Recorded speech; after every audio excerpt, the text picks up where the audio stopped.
ಉಚಿತ ಕಣ್ಣಿನ ತಪಾಸಣಾ ಶಿಬಿರ ಸಂದೃಢ ಚಾರಿಟೇಬಲ್ ಟ್ರಸ್ಟ್ ಹುಣಸೂರು, ಶಂಕರ ಕಣ್ಣಿನ ಆಸ್ಪತ್ರೆ ಬೆಂಗಳೂರು, ಜಿಲ್ಲಾ ಅಂಧತ್ವ ನಿಯಂತ್ರಣ ವಿಭಾಗ ಮೈಸೂರು ಇವರ ಸಹಭಾಗಿತ್ವದಲ್ಲಿ ಉಚಿತ ನೇತ್ರ ಶಸ್ತ್ರಚಿಕಿತ್ಸಾ ಶಿಬಿರವನ್ನು ಏರ್ಪಡಿಸಲಾಗಿದೆ.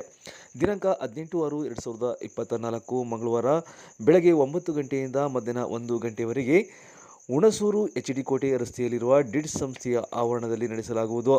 ಇನ್ನು ಪ್ರತಿ ತಿಂಗಳು 3ನೇ ಮಂಗಳವಾರ ಡಿಡ್ಸ್ ಸಂಸ್ಥೆಯ ಆವರಣದಲ್ಲಿ ಉಚಿತ ಕಣ್ಣಿನ ತಪಾಸಣೆ ಹಾಗೂ ಶಸ್ತ್ರಚಿಕಿತ್ಸಾ ಶಿಬಿರ ನಡೆಸಲಾಗುತ್ತಿದೆ ಎಂದು ಸಂದೃಢ ಚಾರಿಟೇಬಲ್ ಟ್ರಸ್ಟ್ನ ಮುಖ್ಯಸ್ಥರಾದ ಮಂಜುನಾಥ್ ಅವರು ತಿಳಿಸಿದರು. Adivasi Giribabu Kalasaina herbal hair oil. ಉದ್ದನೆಯ ತಲೆಕೂದಲು ಬೆಳೆಯಲು, ಬೋಳು ತಲೆಯಲ್ಲಿ ಮತ್ತೆ ಕೂದಲು ಹುಟ್ಟಲು, ತಲೆಕೂದಲು ಉದುರುವಿಕೆಗೆ Adivasi Giribabu Kalasaina herbal hair oil. Hunsur taluk 1ನೇ ಪಕ್ಷಿರಾಜಪುರ. ಹೆಚ್ಚಿನ ಮಾಹಿತಿಗಾಗಿ ಸಂಪರ್ಕಿಸಿ 7259291372 7259292332.